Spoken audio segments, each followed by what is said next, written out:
The Wrestling Life.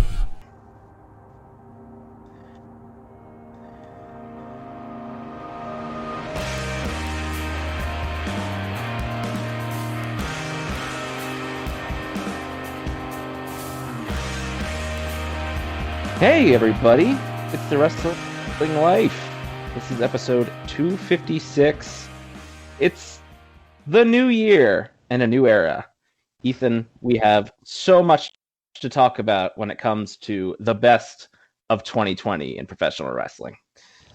And so many things we can't talk about when it comes to the best and worst of professional wrestling for 2020. Absolutely. I clunkily put the premise of the show in because I realized I forgot to do that before introducing you. And now, here we are talking about it very naturally, like pals. So, as the name of the show that you clicked on would have you know, dear listener, we are talking about the best of 2020, what we think the best stuff of 2020 is, and, of course, what you, the listener, and our Twitter followers think was the best stuff of 2020. But before we get into our categories here, Ethan, we always start off with just, what is wrestling in 2020 to you? Like, what are the standout things? I think there's some obvious ones, but what stands out to you about the year that was 2020 in professional wrestling? I'm gonna remember this as the pandemic wrestling year. Mm-hmm. I'm not going to remember a lot other than a lot of shows in empty buildings with little to no crowd noise. Yeah. I mean, I'm a pessimist, but that's what that's my takeaway. That's what I'm going to remember. Something good. I think Becky Lynch announcing her pregnancy on Raw is one of the greatest segments in the history of that show. Mm-hmm. And I'll remember that as long as I live. So that was cool. Absolutely, yeah. I think most of my favorite things in wrestling happened within the first 2 months of the year, as far as 2020 went, when there were still crowds. Yeah, I definitely think the pandemic, as with every other area of our lives, I think that sort of hangs over professional wrestling in this era. But that doesn't mean there weren't some standout performers, matches, teams, promos, etc. And we're going to get right into them here with our first category, Ethan, one that you, I'm sure, will have no interest and nothing to say about. Number one, the best female wrestling performer of 2020. I got to say, first, before we get too deep into this is my favorite show of the year because you take the lead on it. And I just get to sit here and go, yes, interesting, for 40 minutes, and it's great. Oh, it's an easy show to put together. You let other people do, especially for the last category, where I just asked people to list their favorite things, and I just read them out sequentially. Yeah, it's great. But as we get into our first category here, the best female professional wrestler of 2020, a lot of choices. But it came down in the finals to Sasha Banks and Asuka. And Asuka defeated Sasha Banks in the vote. It was close, but Asuka pulled it off. Do you agree or disagree with the listener? I think those are very clearly 1 and 2. Asuka... See, I'm biased. I can't... No, that's okay. It's an opinion-based thing. You can tell me why you think Sasha's better. Bailey deserves to be in the conversation too. Mm-hmm. I mean, but like it was Bailey and Sasha feuding with Asuka and Kairi to a lesser extent that really carried like the darkest pandemic days of WWE this year. They put them all. Asuka, Bailey, and Sasha, they put them all on every show all summer. And they carried them. Sasha probably had better matches, but she was having those matches with Asuka and Bailey. Asuka had to try to get matches out of... I mean, Asuka's whole WWE run has been trying to get matches out of people who aren't very good. So, like, you could literally see Asuka's eyes light up when she got to work with Sasha this year. Like somebody who's competent enough to action so that Asuka doesn't have to idiot proof everything. I mean, I can't argue with the listener.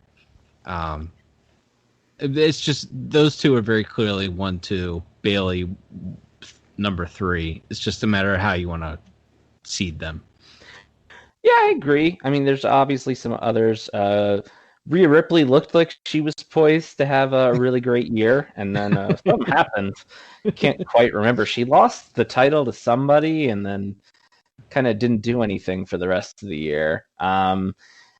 I will say, and I've said it on our show before, I really, from an in-ring standpoint, Hikaru Shida is one of my favorite people to watch. I really think she's great. Sadly, AEW doesn't really seem interested in giving her much of anything to do. And she doesn't have a great wealth of opponents. We mentioned that with Asuka, and I think to a certain extent with any champion on the main roster kind of runs into these. Bailey spent a lot of the year wrestling like Tamina and and other people. So like I think that's probably part of it. But yeah, I think Asuka and Sasha are probably the top 2 easily, and I'm okay with Asuka if for no other reason than she's just so wacky and entertaining and has just completely leaned into just seemingly trying to entertain herself as much as trying to entertain anyone on television when it comes to her promos and everything. And I admire anyone who does that, as a lot of people in wrestling are at their best when they care the least, it seems. But from there, sorry, if you have more to add, you can add it here. I don't think I have too much more of consequence to add, other than the lack of depth on the WWE's main roster is like Sasha's feuding with Carmella now. It's like Asuka and Charlotte are feuding with Nia and Shayna Baszler, and God bless Shayna. Shayna's good, but I'd watched Charlotte wrestle Asuka this week, or Charlotte wrestle Nia this week. It's just like, she made Nia work, by the way. That's the hardest Nia has worked in years. But there's just not a lot of. It's like once you get the title, they don't have the forethought to have challengers ready for you. Yeah, Asuka wrestled Zelina Vega, who is no longer with the company, a couple months later, and then she started wrestling the tag team champions. So they just kind of gave up on trying to find opponents for her after the Sasha stuff ended. Yeah, and Carmella's a good character, but Luthez, she is not. Mm-hmm. Yeah, I don't know. I wish, even Becky Lynch's big coronation in 2019, they didn't have anybody ready for her. She had to wrestle Lacey Evans all summer. And Lacey, I think, is competent now, but Lacey sucked. She really sucked. Yeah, it was pretty much like, it was like wrestling school for a while there with that Becky and Lacey feud. And it went forever, but we're talking about 2020, of course. Let's move on to the less interesting best male performer of the year category. This was a 4-person final. It was really supposed to be a 3-person final, but someone on Twitter reminded me that Tomohiro Ishii belongs in this category every year, and they're right. Thank you to Luke for reminding me of that. So the finals came down to Jon Moxley, Kenny Omega, Hiromu Takahashi, and Tomohiro Ishii, and Jon Moxley defeated them all to be named the best male competitor or performer of 2020. Agree or disagree? All right, here's the thing. The greatest thing that ever happened to me this year is I got fired from covering AEW Dynamite. I'm saying that half jesting. Like, it was taken off my plate. I still have to watch the show because I have to write news posts about what's happening on the show. Mm-hmm. But I don't have to break it down segment by segment every week. It's the greatest thing that ever happened to me, getting fired from that show. Jon Moxley see, I like the guy personally. Mm-hmm. His matches aren't bad, but I feel like there's a ceiling on how great his matches can be. And he's a brawler. If you throw him in there with another brawler, but they're gonna use every weapon they can find, and they're gonna bleed, and they're gonna have a wild brawl. I just feel like I don't know. I also feel I wouldn't have chosen some of the opponents that he had to work with this year. Like Eddie Kingston's a great character. Mm-hmm. Eddie Kingston has a lot of mileage on his body. Lance Archer is a great monster. I don't know that he necessarily works well with John Mox. You know what I mean? It's like I don't feel like he was necessarily put in position to have like great classic matches, and I feel like once you've seen his one Wild Brawl, you've seen every Wild Brawl. And so I wouldn't like when I think of the best competitors and the best guys in wrestling, I don't think of Moxley. And I don't mean that as a knock on the guy. Mm-hmm. I don't think of him in that stratosphere. I think that's fair. This category, it's always weird because I never know quite how to phrase it when I'm posting the poll. So when we're talking about in ring, which I generally am, then yeah, I would more gravitate to the Hiromus, the Ishis, people like that, people in AEW, obviously like I really enjoy Hangman Page's stuff. So yeah, it's weird if you're including even just as like all around performer. I still don't know that Moxley would be my pick. I think he cut some really good promos. I do think a lot of his matches were more like there was story in a lot of them. Like the MJF match was less of a classic wrestling match and more if we're just building up to this spot of Moxley can't use his finish and MJF keeps trying to goad him into it and all that. And the Eddie Kingston thing was obviously meant to be sort of this more personal, bloody brawl thing because we were playing off this friendship for a long time. So yeah, I think he had the hardcore match with Lance Archer in the Tokyo Dome, and then his match with Suzuki before the pandemic hit. Those were both great matches, I thought, especially the Suzuki one. That's one of my favorites of the year. We'll get to that a little bit later, but when we talk about match of the year. But yeah, I don't know exactly if one guy stands out to me as like this was head and shoulders above. I do think Hiromu kind of had to step up there in the summer because a lot of the gaijin weren't able to get into the country, and so he got to actually like main event with Evil and stuff like that, and got to mix it up a little bit more with the heavyweights. I think Shingo Takagi probably belongs in this conversation. Ibushi and Okada obviously kind of always should be in this conversation. So I don't know that I generally have one name that stands out to me. I don't think the Moxley is like a terrible pick because he had some good matches and cut some good promos and was an all around pretty good performer and everything. But I guess this is less clear to me than the female wrestler of the year category was. Yeah, that's fair. New Japan was weird this year too, in that Okada and Ibushi for most of the year were not put in position to have classic matches. It was it was Naito on top, and he was working with Evil a lot, and that's more, Evil's the Bullet Club, very patterned interference. Just Naito's not the wrestler he was 2 years ago. Evil still trying to find his footing as a main eventer. It's just like New Japan did not have a lot of match of the year candidate matches this year. Yeah, I think again it's the stuff that stood out to me from New Japan was either stuff from the early part of the year prior to everything getting shut down, or sort of the later year. Obviously, there were some standouts in the G1, and then that first no fans show. Who was it? Suzuki and Blue Justice just beat the tar out of each other. Yeah, they had a couple.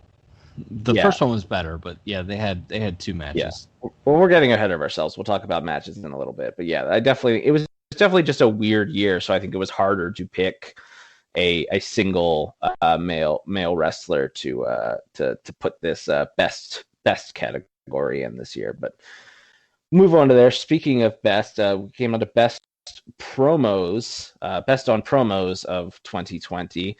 This came down to an all AEW final, although I guess technically one of these guys was in NWA for part of the year, and the other guy might have still had some MLW tapes that were running out at the beginning of the year. But it was Eddie Kingston and MJF in the finals, and Eddie Kingston knocked off MJF.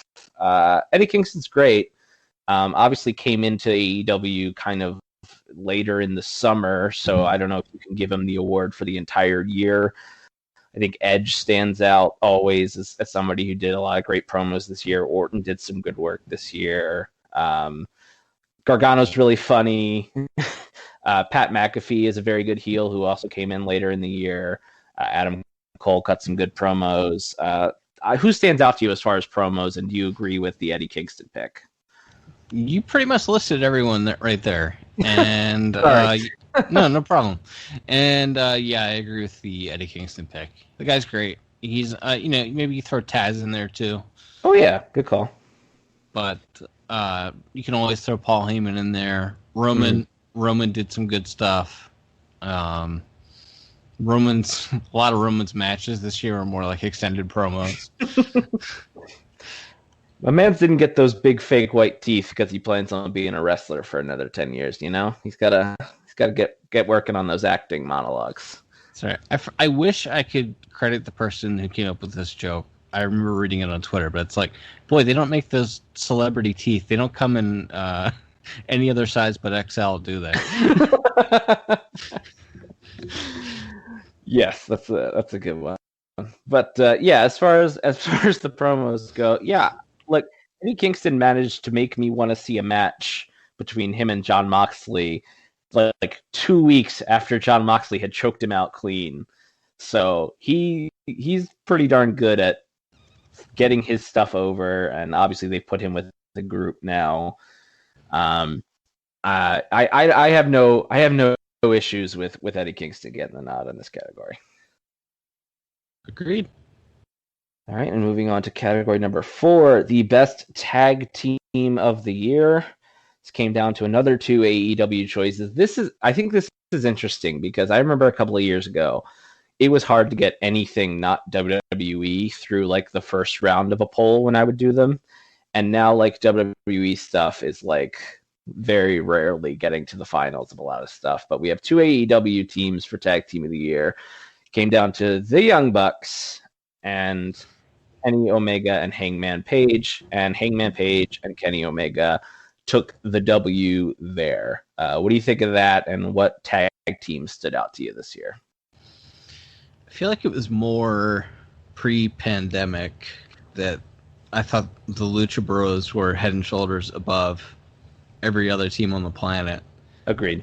And then there was they couldn't get into the country for a while. And then they kind of split them into singles a lot, and then Rey Fenix would get hurt a lot. Mm-hmm. And so I don't feel like I've seen a ton of Lucha Bros matches since like the pandemic started. So I think it's fair to have Hangman and Kenny in there. I think the Bucks probably had the best year. Just a lot of great matches with a lot of different teams. Mm-hmm. FTR had one good match all year. And it was with the Young Bucks. So yeah. I think it's the Young Bucks. Yeah. Yeah, I think that was probably going to be my pick too. I think Kenny Omega and Hangman Page had very high highs. As far as I think they had a really great match with the Lucha Bros, speaking of them, on TV.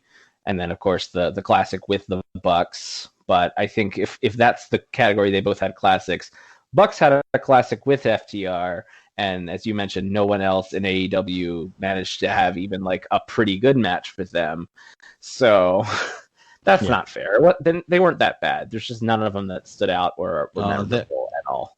Dude, the pay-per-view match FTR had with Hangman and Kenny, I think disqualifies both of them from. That match sucked, and it went like 32 minutes. Forever. Oh yeah, it was so long. Yeah, I agree. I would personally go Young Bucks, but I get it. People are remembering the pre-pandemic era, and Hangman and Kenny were quite entertaining in that era. So we'll give it a pass on that. But yeah, I think I would give the nod to the Bucks. Street Profits were champions for like most of the year. Entertaining guys. I don't feel, another division in WWE where they just don't really do anything with it, so they just wrestle the same people over and over.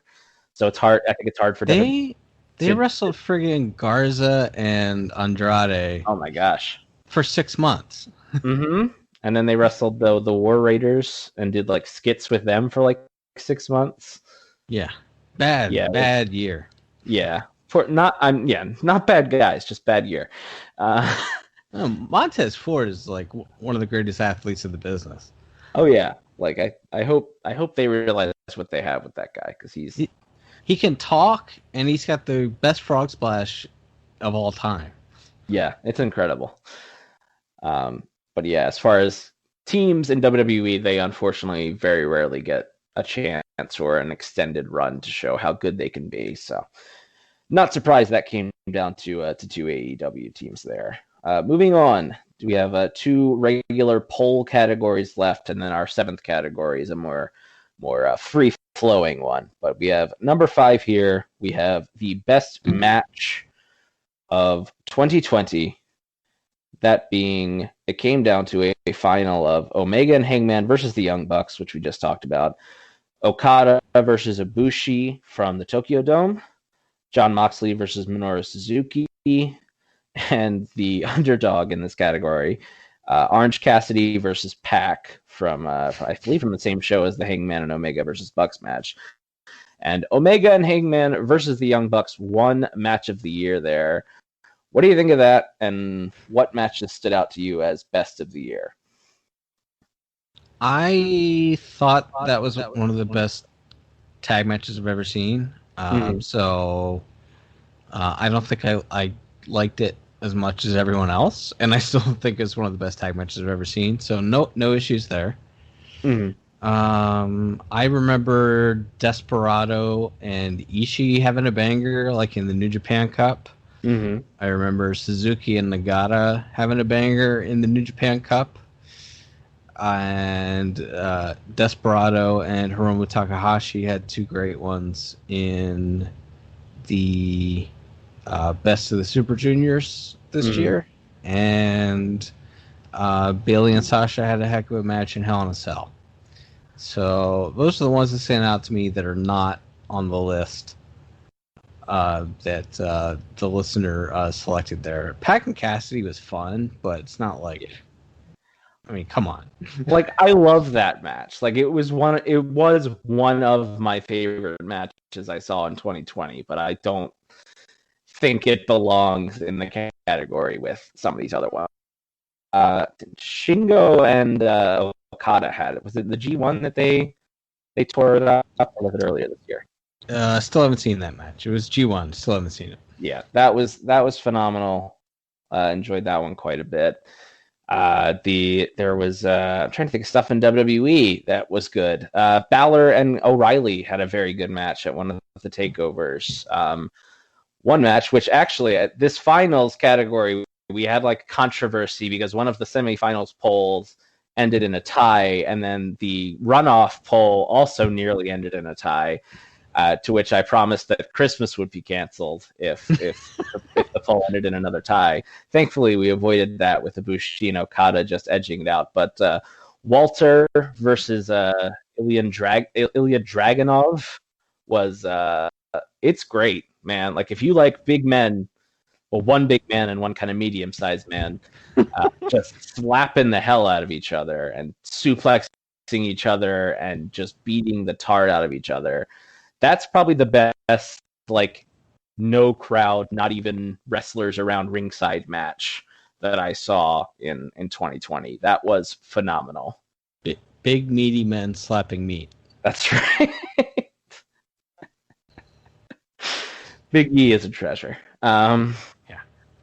But yeah, there's still some good chances. Like I said, I think the other thing too is like I'm trying to imagine what matches from this year that I thought were good would be good enough that I would want to come back to them. Because as you pointed out at the top of the show, this is the pandemic, no or little crowds era.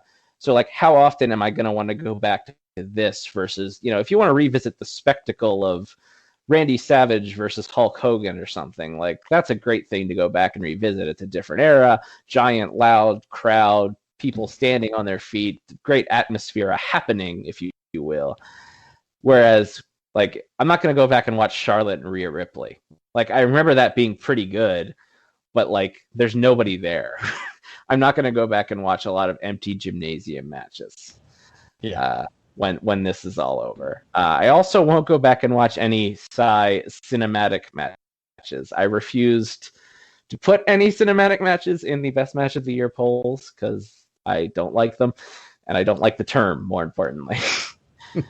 So, but yeah, I'm okay with Omega and Hangman versus the Bucks winning. It was a weird year. It's and one that I think for the most part will probably be forgotten or not revisited too often, at least not by us. And that will bring us to our last regular poll category, which was kind of just a generic best moment of 2020. Picked a few returns, a few moments. You are, I think, already touched on what my pick would have been, Ethan, which is Becky announcing she was pregnant and Asuka, like, seemingly having not been clued in on it and acting very genuinely in the ring with her was so sweet and special. And the type of real moment that they don't give a lot of people. Yeah. So that's going to stick with me a lot. That is a segment I would probably revisit on YouTube, but the listeners narrowed it down to 3 choices, and what a variety of choices we have. Cody doing a moonsault off the top of a cage. Minoru Suzuki confronting Jon Moxley in the Tokyo Dome. Tremendous. Which was great, because I like to say that's the moment that kept me from falling asleep during that show. Because I was slumping post during Moxley versus, I believe that was Juice Robinson on the second night. Yeah. It was getting to be like, all right, I think I'm gonna have to like just stay off social media and wait for this show to be posted on demand because I don't think I'm gonna make it. And then the first few notes of Kaze ni Nare start, and Minoru Suzuki starts walking down the ring in his cool guy tracksuit, and my eyes just opened. It was like a cartoon. And I stood there on the edge of my seat, and then I watched him pile drive Jon Moxley, and then he did a promo where he said, "I will absolutely kill you," and something else. Probably called him a bastard because he likes to call people bastards. But yeah, that was a great moment. But that also lost to the winner of the best moment poll, which was won by Edge's quote-unquote surprise return at the 2020 Royal Rumble in where was that? Was that Phoenix? Yeah. That's right. Beth Phoenix. That's right. His wife was also there and like cut her head open an hour earlier. But yes, Edge's big shocking return that Kevin Dunn missed because he was too busy cutting the crowd shots. But no, it was a great moment, and I get why this stuck with people. Guy coming back, getting to finish his career on his terms, and doing the Royal Rumble returns are always cool, but a long layoff. I don't think this is a bad idea, but personally, I think just because of how real and special it was, it's really hard to beat that Becky thing for me. Yeah, no argument. I just think it's clear that our listener hates children. And maybe women. We don't know for sure. I bet the listener does. I bet that if the listener was called upon, they would not raise Becky Lynch's child as their own. I would. You would raise the child as your own? I would, if called All right. upon. Duly noted. Only if called upon. You're not saying anything weird. Sure. All right. So the final little rapid fire thing I'll go down here is I just asked people of no categories, just what was your favorite thing in wrestling? Can be a single moment, can be a promo, can be a match, can be a post-match celebration, anything. The ones people sent me, our friend Craig said the Firefly Funhouse match. It's okay to be wrong sometimes. My other podcast co-host Cal just said Asuka, just everything she does, which fair enough. Yeah. Luke, my buddy Luke at Luke Buster Rhymes said his favorite thing was the Best Friends versus Proud and Powerful street fight, that was pretty wild. That was fun stuff. That could have gotten a vote or two in Match of the Year. It wouldn't have made me upset. Got a few people mentioning just Jon Moxley's title reign, which I think is fair. They did a good job. I had Will here say just Drew as a top guy.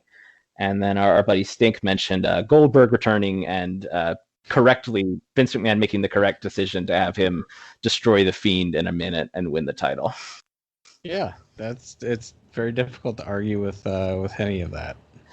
I will also just mention the moment after Becky announced she was pregnant, where Shayna Baszler said, "That kid's gonna suck. Look at who the father is." Shayna, who gave 0 Fs at that point because she lost her WrestleMania match and they had no clear program for her going forward. Yeah, her giving 0 Fs and cutting great promos for like 2 weeks there was pretty great.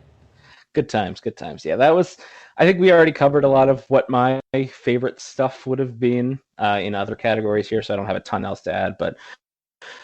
As we begin to wrap it up here, Ethan, I always like to end the show with some generic platitudes. And for all the bad we faced this year, there was some good.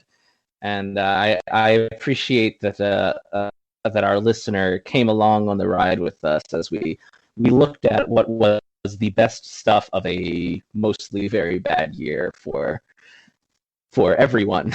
And pro wrestling included in that. But I appreciate us getting a chance to look back at some of the good stuff here. I appreciate us, and I'm proud of us. And we've learned a lot, shared a few laughs. That's right. Braver than the troops. And I think if nothing else, I think that will begin to wrap us up. All right. Sounds good to me. All right. Well, that will begin to wrap us up. Thank you, everyone, for listening. This was episode 256. If your favorite thing somehow wasn't mentioned in the myriad of topics we just covered, feel free to tweet me at TWL_podcast. We will discuss all of that with you. Be happy to talk about it with you. And let me know what you're excited about for 2021. It's a new year, and I'm definitely excited to hear all about it. But until then, I'm Liam. I'm Ethan. And we'll be back soon with more stories from the wrestling life. Goodbye.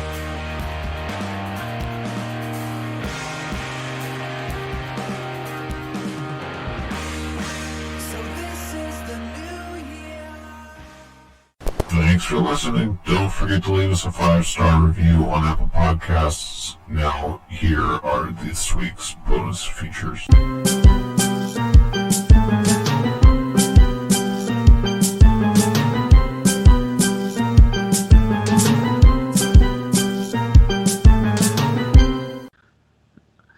Goodbye, Norma Jean. It was better than Google Hangouts, I think. Oh, without question, it was better than Google Hangouts. Although, audio quality definitely was. Yeah, Comcast Baltimore City, I feel like or Xfinity Baltimore City, I feel like has a lot to do with this, but could be. Although, I do love the fine folks over at Xfinity. If there's one thing we know about you, Ethan, it's how much you love to praise the laurels of traditional cable television and internet providers. That's right. I try to keep on keeping on.